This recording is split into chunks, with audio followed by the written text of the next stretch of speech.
definition of worship is pretty simple. It's just exalting something or some being, and that happens every single day. We worship, we worship idols, we worship money, we worship our cars, but the goal of worship is to exalt who is truly worthy, is truly holy, and should be exalted.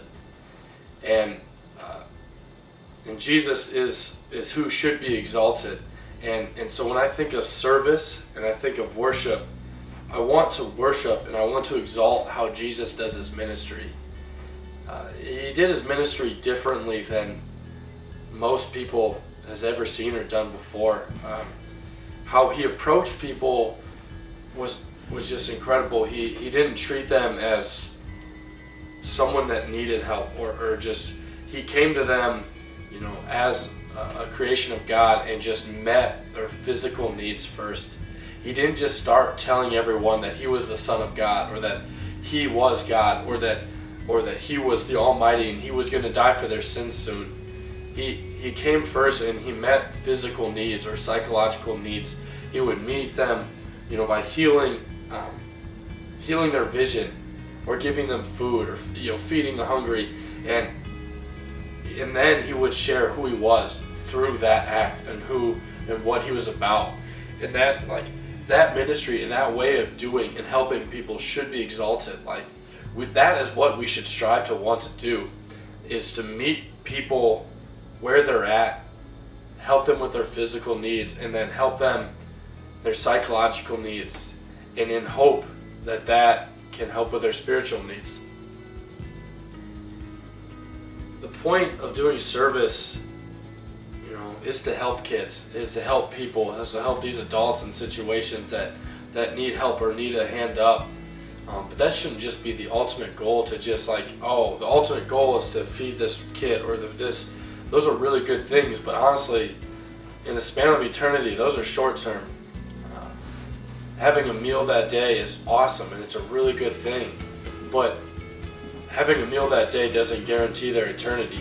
And so when you meet their physical needs, end goal, the ultimate goal, should be to know and to connect with them spiritually and to connect them to God. It should be the ultimate goal. And that's the way I look at service, is I need to exalt and worship Jesus and how he did his ministry, and try to replicate that the best I can. And that's approaching someone with joy and happiness and serving them in the best way that you can.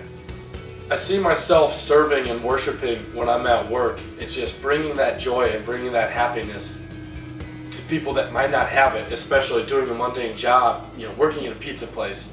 It's to be able for me to come in and bring joy and happiness through laughing and dancing and making jokes and just being a different person, is someone they're not used to, and just finding humor in anything and everything I do, and just taking very little seriously brings those opportunities that I can share Jesus with these people, with my coworkers. And my goal wasn't to just meet these people and say, I need to teach them Jesus, I need to show them Jesus, because they're terrible, terrible people. We're all sinners. I'm a terrible person. I'm a terrible sinner. But my goal was I'm going to befriend them, and I'm going to bring joy into their life when I'm around them, and I want them to like being around me. And so when they ask, why do I like being around them, I can say, Jesus. Jesus is the reason. Jesus is the reason I serve. Jesus is the reason I listen to you guys. Jesus is the reason I flew to Africa. Jesus is the reason that I play basketball Thursday nights in Waterloo at the Salvation Army.